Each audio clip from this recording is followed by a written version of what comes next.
इस वीडियो में हम लोग हल करेंगे प्रश्न संख्या 9 से। देखिए 9 में दिया गया है निम्नलिखित में कौन सत्य और कौन असत्य है। तो देखिए जैसा कि हम लोग यहाँ पे देखते हैं प्रश्न संख्या 1 में जो दिया हुआ है -20 का योज्य प्रतिलोम 20 है। तो देखिए इसमें क्या हो जाएगा, सत्य हो जाएगा। क्या होगा, सत्य होगा, क्योंकि हम लोग को पता है कि योज्य प्रतिलोम करने के लिए क्या करता है, जैसे कि माइनस में होता है संख्या तो उसको हम लोग को प्लस में लिखा जाता है, अगर प्लस में तो उसको माइनस में लिखा जाता है। देखिए यहाँ पे जो -20 है, ठीक है, और इसका उत्तर क्या दिया हुआ, प्लस में 20 दिया हुआ, इसलिए ये क्या हो जाएगा, सत्य हो जाएगा। ठीक है, तो इसका जो हम लोग लिखेंगे यानी कि 1 नंबर में 9 का ये हो जाएगा सत्य है। इसके बाद जो दिया हुआ है प्रश्न संख्या 2 में, देखिए 2 में जो दिया हुआ है किसी पूर्णांक का योज्य प्रतिलोम प्राप्त करने के लिए उसमें शून्य से गुणा करना पड़ता है। तो देखिए प्रश्न संख्या 2 में क्या हो जाएगा, असत्य हो जाएगा। ठीक है, योज्य प्रतिलोम प्राप्त करने के लिए हम लोगों को शून्य से नहीं बल्कि -1 से गुणा करना होता है। ठीक है, योज्य प्रतिलोम प्राप्त करने के लिए हमें क्या करना होता है, -1 से गुणा करना पड़ता है, इसलिए ये क्या हो जाएगा, असत्य हो जाएगा। अब जो है 3 नंबर में देखेंगे कि 5 ऋण पूर्णांकों का गुणनफल धन पूर्णांक होता है। तो देखिए प्रश्न संख्या 3 में जो दिया गया है कहता है कि 5 ऋण पूर्णांक, ठीक है, क्या कह रहा है, 5 ऋण पूर्णांक। तो देखिए ऋण पूर्णांक मान लेते हैं हम, यहाँ पे क्या है 5 ठो ऋण पूर्णांक ले लेते हैं, जैसे कि हम लोग -1 लेते हैं। ठीक है, इसको हम लोग 5 बार लिख लेते हैं, क्योंकि यहाँ पे बोल रहा 5 ठो, ठीक है, 5 ऋण पूर्णांक।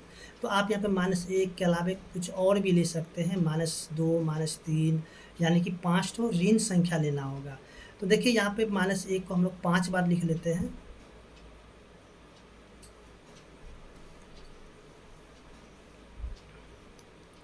अब देखिए इसको हम लोग गुना करते हैं।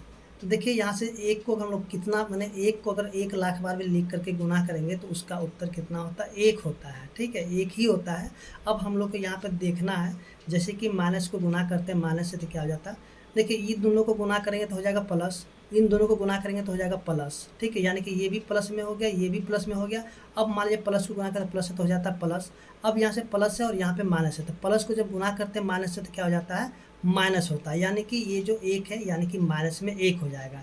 यानी कि हम लोगों ने यहाँ पे 5 ऋण पूर्णांकों को लिख करके जब गुना किए तो यहाँ पे हम लोग क्या पाए कि यहाँ पे ऋण संख्या प्राप्त हुआ। ठीक है, तो यहाँ पे क्या दिया हुआ है कि 5 ऋण पूर्णांकों का गुणनफल धन पूर्णांक होता है, तो ये हो जाएगा असत्य हो जाएगा। ठीक है, असत्य क्यों हो गया, क्योंकि हम लोगों ने यहाँ पे जब 5 ठो ऋण पूर्णांक को लिख करके गुना किए तो यहाँ पे ऋण पूर्णांक ही प्राप्त हुआ।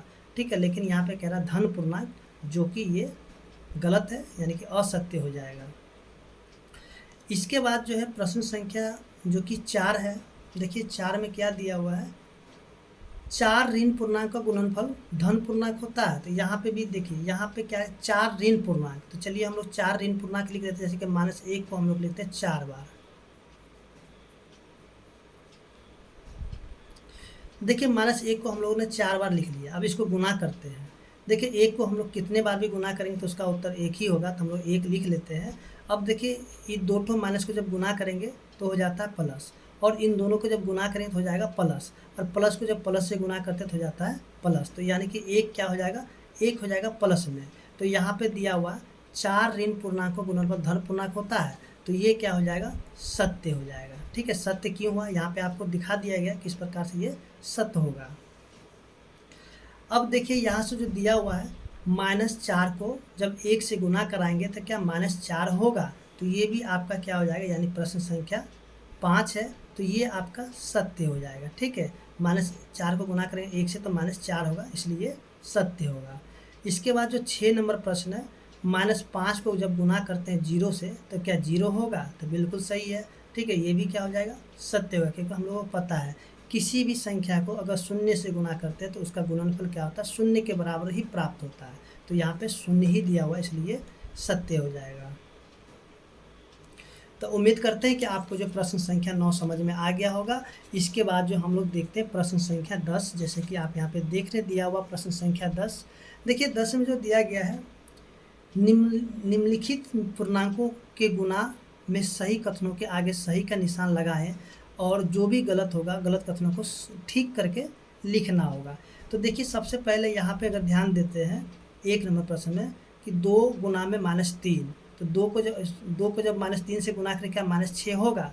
देखिए 2 तिया 6 हो गया, अब प्लस माइनस माइनस, यानी कि ये वाला उत्तर सही है। तो यहाँ पे हम लोग इसको सही करेंगे, ये तो सही ही है, तो इसको हम लोग को सही करने की कोई ज़रूरत नहीं, माने कि इसको जो है ठीक करने की, या कि जो क्वेश्चन गलत होगा उसको हमको क्या करना, सही करके भी लिखना है। तो ये तो सही है, तो इसको हम लोग को लिखने की कोई ज़रूरत नहीं, यानी कि इसमें सही का चिन्ह लगा देंगे।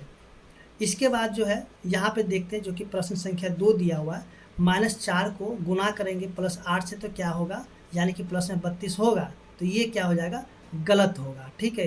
क्योंकि देखिए 4 को जब 8 से गुना करते हो जाएगा 32, तो माइनस अब प्लस हो जाता है माइनस। तो इसको सही करने के लिए हम लोग क्या करेंगे कि देखिए यहाँ जो है इसका उत्तर जो दिया हुआ है प्रश्न संख्या 2 का, -4 गुना में प्लस में 8, कह रहा है कि ये प्लस में 32 इसका उत्तर होगा। तो ये क्या हो जाएगा, आपका गलत होगा।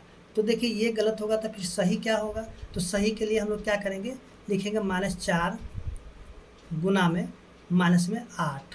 तो देखिए -4 को जब गुना करते हैं -8 से, तो ये हो जाता है प्लस में 32, तो यानी कि इसका सही उत्तर ये वाला हो जाएगा, ठीक है। तो इसको आप सही करके लिख सकते हैं। इसके बाद जो 3 नंबर प्रश्न में दिया हुआ है, -2 गुना -2, फिर से क्या ये प्लस में 4 होगा।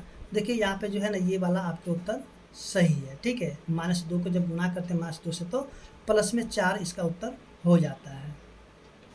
इसके बाद जो है 4 नंबर प्रश्न, देखिए ये तो सही है, इसलिए हमको इसे कुछ करने की ज़रूरत नहीं है। इसके बाद जो है यहाँ पे दिया हुआ है प्लस में 3, ये प्लस में 3 है, और गुना में प्लस में 4, कह रहा है कि इसका उत्तर क्या माइनस में 12 होगा। तो ये क्या होगा, आपका गलत हो जाएगा, ठीक है। तो देखिए ये गलत होगा, तो इसको हमें सही करके लिखना है। तो इसको हम लोग कैसे सही करके लिख सकते हैं, जो कि इसका देखिए इसमें हम लोग किससे गुना करेंगे, जो कि माइनस में 12 हो जाएगा। तो देखिए इसको जो हम लोग 2 तरीके से बना सकते हैं। पहला देखिए यहाँ पे इसको जो है, यानी कि फर्स्ट जो होगा, यानी कि हम यहाँ पे -3 गुना में +4 कर लेंगे, तब यहाँ पे माइनस में 12 हो जाएगा, ठीक है। या प्लस में 3 गुना में -4 कर लेंगे, तब पर भी इसका उत्तर माइनस में 12 होगा, यानी कि यहाँ पे दोनों ही उत्तर इसका सही होगा, ठीक है। तो इस तरीके से जो प्रश्न संख्या 10 है हल हो चुका है, और उम्मीद करते हैं कि आपको समझ में भी आ गया होगा।